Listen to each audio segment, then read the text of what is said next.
चलिए, पिछले वीडियो में हमने इंडिविजुअल सीरीज को सॉल्व करना सीखा था। दो मेथड थे।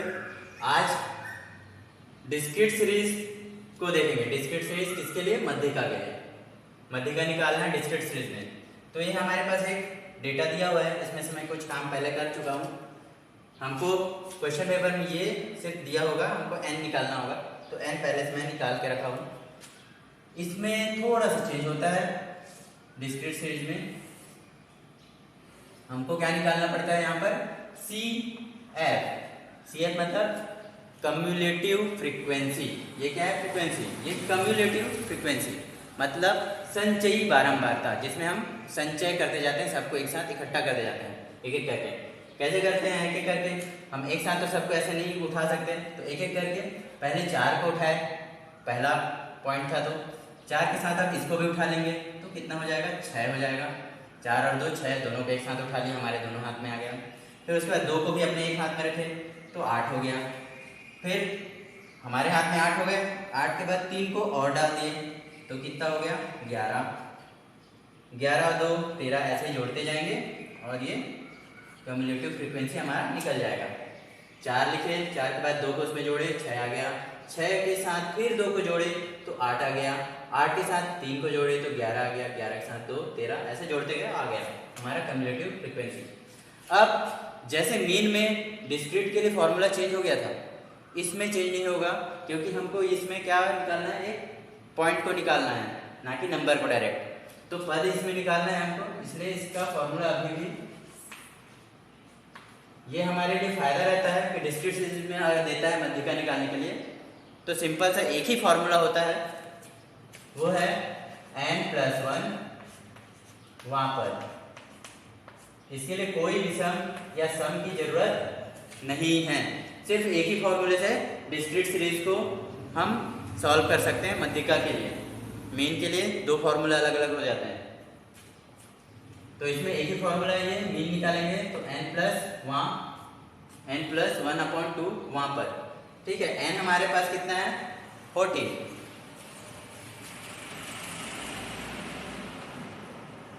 14+1/2 वहां पर।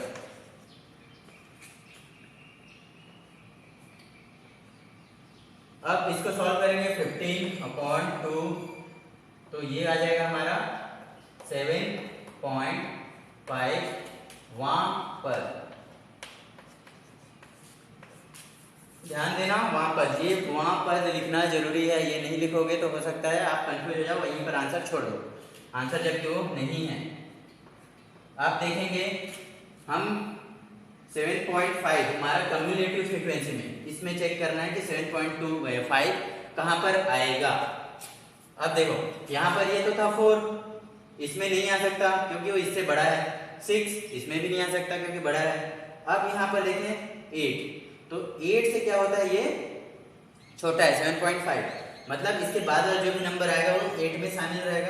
तो 8 वाला जो लाइन है, ये यहाँ पर हमको मिलेगा क्या? 7.5 वहां पर। मतलब यहाँ पर 6 जो है इतनी बार आया होगा, क्योंकि यहाँ पर 6 2 बार रिपीट है, तो 1 6 जो है वो पद होगा हमारा। ठीक है, तो यहाँ पर आया वो पॉइंट, तो इसके सामने वाला जो x है वही हमारा आंसर है। तो यहाँ पर आंसर हो जाएगा 6। ये हो गया डिस्क्रीट सीरीज कंप्लीट, सबसे सिंपल।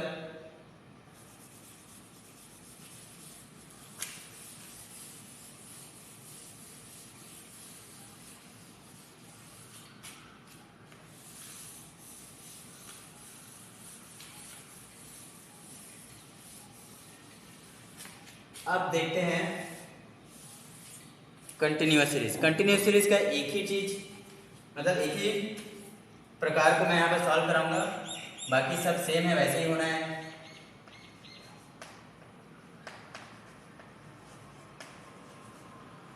प्रकार पे ज़्यादा कंफ्यूज नहीं होना, सब में सेम कैलकुलेशन है, कोई नया चीज़ नहीं है। तो आप लोगों को मैं अभी इंक्लूसिव सीरीज को कराऊंगा, एक्सक्लूसिव को आप लोग खुद करेंगे।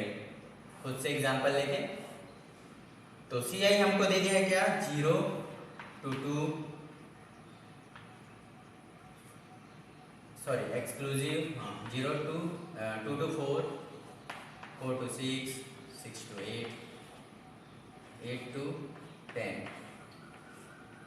सॉरी एक्सक्लूसिव सीरीज है ये, एक्सक्लूसिव सीरीज। और ले लेते हैं 12। इसका फ्रीक्वेंसी हमको भी दिया है कुछ इस प्रकार, 8, 4, 6, 2, 3, 4। n इज इक्वल टू कितना आ गया, 27। इसको जब हम प्लस करेंगे तो ये 27 हमको मिलेगा। अब हमने देखा था कि जो भी फ्रीक्वेंसी वाले में क्या निकालते हैं हम, कम्युलेटिव फ्रीक्वेंसी। 8, 4, 12, 6, 18, 18, 2, 20, 20, 3, 23, 23, 4, 27। कम्युलेटिव से हमको पता चल जाता है n कितना है। अब हमको अब इसे एक फॉर्मूला लिख देता हूँ ताकि धीरे धीरे इसका कंफ्यूजन खत्म किया जाए। बस कंटिन्यूअस सीरीज में फॉर्मूला जो है चेंज रहेगा।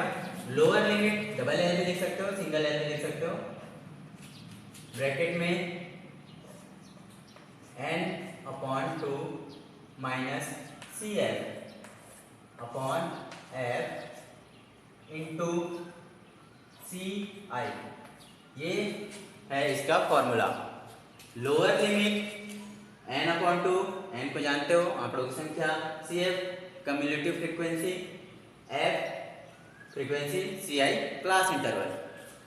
तो अब हम सब चीज को देखते हैं निकाल के कि क्या क्या हमारे पास है। तो लोअर लिमिट हम इतने में से किसको जानेंगे, कौन सा लोअर लिमिट, इतने सारे लोअर लिमिट हैं। तो इसको निकालने का तरीका, तो हमको क्लास जानना है कि मीडियन क्लास कौन सा है, यही हमारा क्लास है। तो इसमें का मीडियन क्लास कौन सा है वो जानना है, बीच वाला। तो मीडियन क्लास,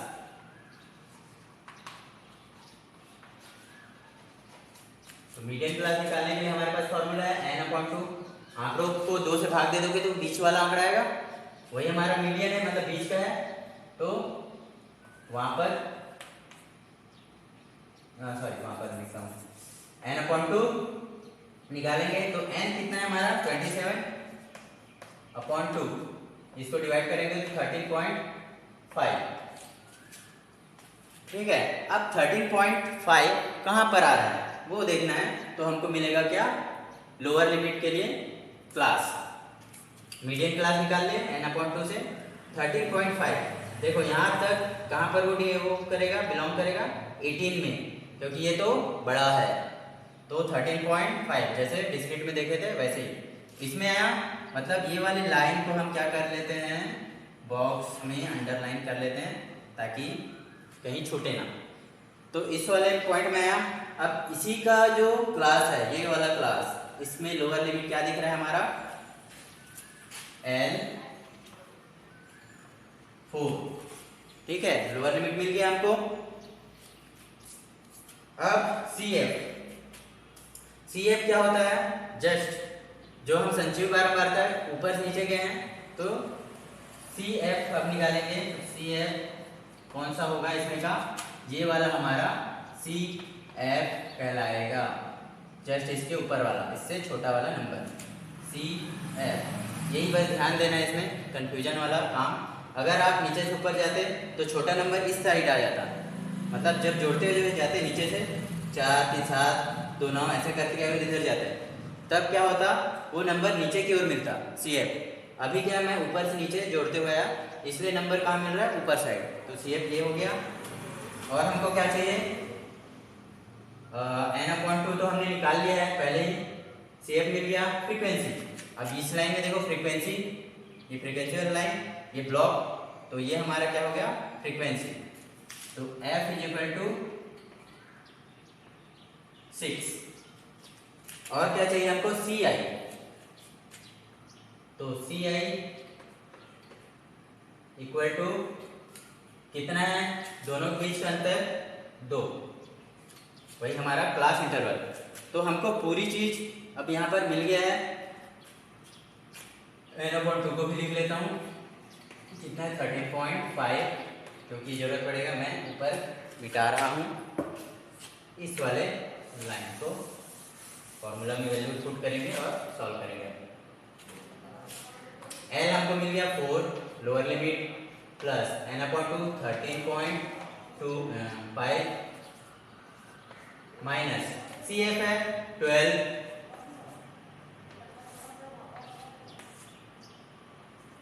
ठीक है, ये 5 है, CF है 12, F है 6 × 2 हमारा CF। चाहे तो यहीं पर अभी कटा सकते हैं इसको, 2 1 जा 2 3 जा, क्योंकि ब्रैकेट में आराम से इसको कटा सकते हैं, अलग है। 4 प्लस, अब इसमें माइनस करेंगे तो 1.5/3, ठीक है। इसको डिवाइड करेंगे तो यहाँ पर डिवाइड करने से क्या आ जाएगा, 0 1 तो नहीं जाएगा 3 से, तो एक बार 0। अब ये 1 क्या हुआ, इसके साथ जोड़ी बना, तो जोड़ी बनने से पहले क्या हमारा आ गया था 15 पॉइंट, तो पॉइंट लगा दिए और ये हो गया 15, तो 3 पंचे 15।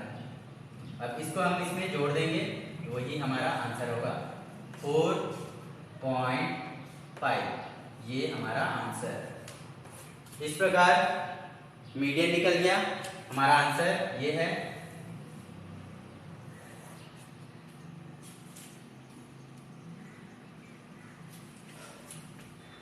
इसके लिए कंटिन्यूअस सीरीज के लिए तो हम तीनों सीरीज यहाँ पर देख चुके हैं। इंडिविजुअल में 2 फॉर्मूला है, सम और विषम के लिए अलग अलग। उसके बाद हमने देखा डिस्क्रीट के लिए, डिस्क्रीट के लिए एक ही फॉर्मूला है और कंटिन्यूअस के लिए भी एक ही फॉर्मूला है। डिस्क्रीट में ध्यान देना, सिर्फ n+1/2 वहाँ पद वाला फॉर्मूला यूज होगा। और ये इस प्रकार से हमारा कैलकुलेशन वाला पार्ट जो है इसमें खत्म हो गया। अब हम देखते हैं इसके कैरेक्टरिस्टिक्स। वीडियो को हम ज़्यादा लंबा नहीं कर सकते, डाउनलोड करने में देखने में बहुत टाइम लगता है,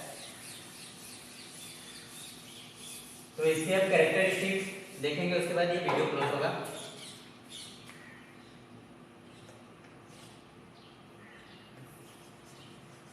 कैरेक्टर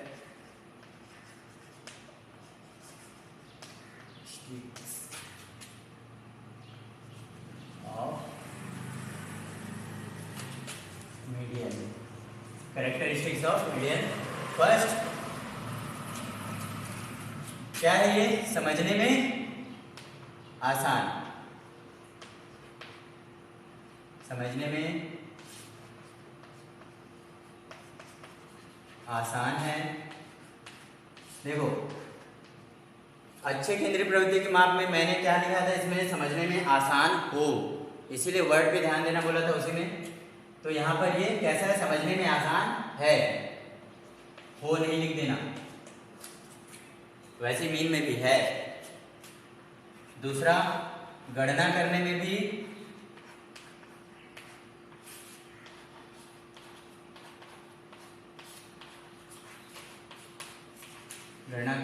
आसान है।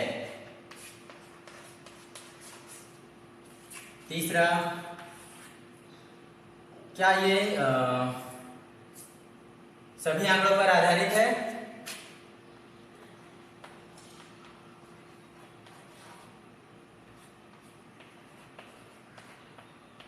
सभी आंकड़ों पर आधारित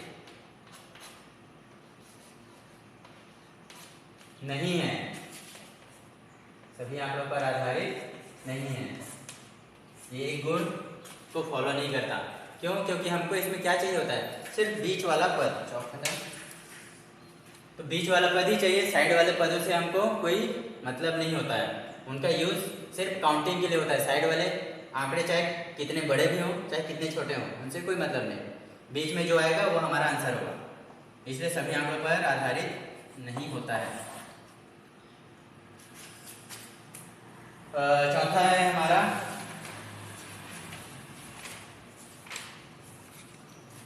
कठोरता से परिभाषित है, हाँ कठोरता से परिभाषित है या सटीकता से परिभाषित है। कठोरता या सटीकता दोनों वर्ड आप लिख सकते हो।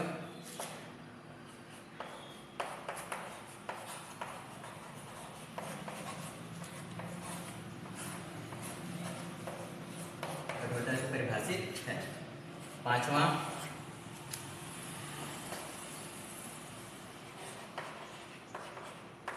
किनारों के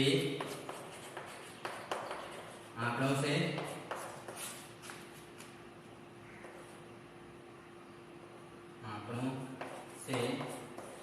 प्रभावित नहीं होता है। जैसा कि इसमें बता चुका था, किनारे के आंकड़े चाहे कितने भी बड़े हों या कितने भी छोटे हों, उनसे ये प्रभावित नहीं होता। क्या? मीडियन। छठवां पॉइंट,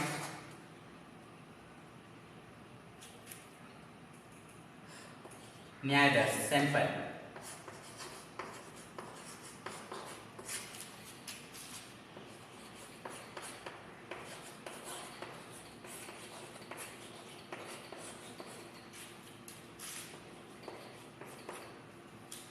न्याय दर में परिवर्तन से प्रभावित होता है।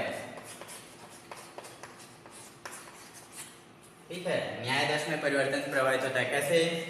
मान लो हमारे पास 100 आंकड़े हैं, तो स्टार्टिंग के 25 आंकड़ों में हम मीडियन निकालेंगे तो उसका मीडियन 13.5 आएगा, या 13 पॉइंट बोलता हूँ 12.5 आएगा, और जो कि कुछ भी नंबर हो सकता है छोटा वाला।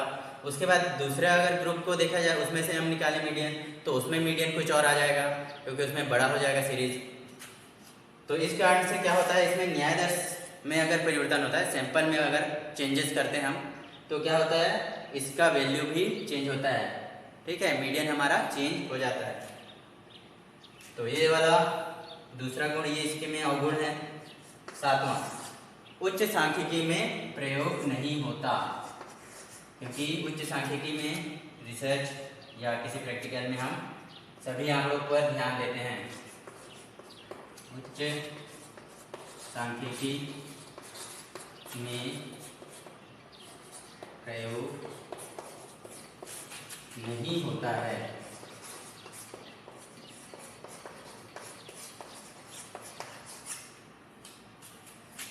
और इन्हीं कारणों से नहीं होता है कि न्याय दर में चेंज होता है तो इसका भी वैल्यू चेंज हो जाता है। और किनारों के आंकड़ों से, ये तो अच्छी बात है, क्योंकि हम रिसर्च करते हैं तो हमको सभी आंकड़ों पर ध्यान देना है, सभी आंकड़ों का यूज करना है। इस कारण से ये उच्च सांख्यिकी में प्रयोग नहीं किया जा सकता। और इस प्रकार ये कैरेक्टरिस्टिक इसका खत्म होता है। वीडियो को यहाँ पर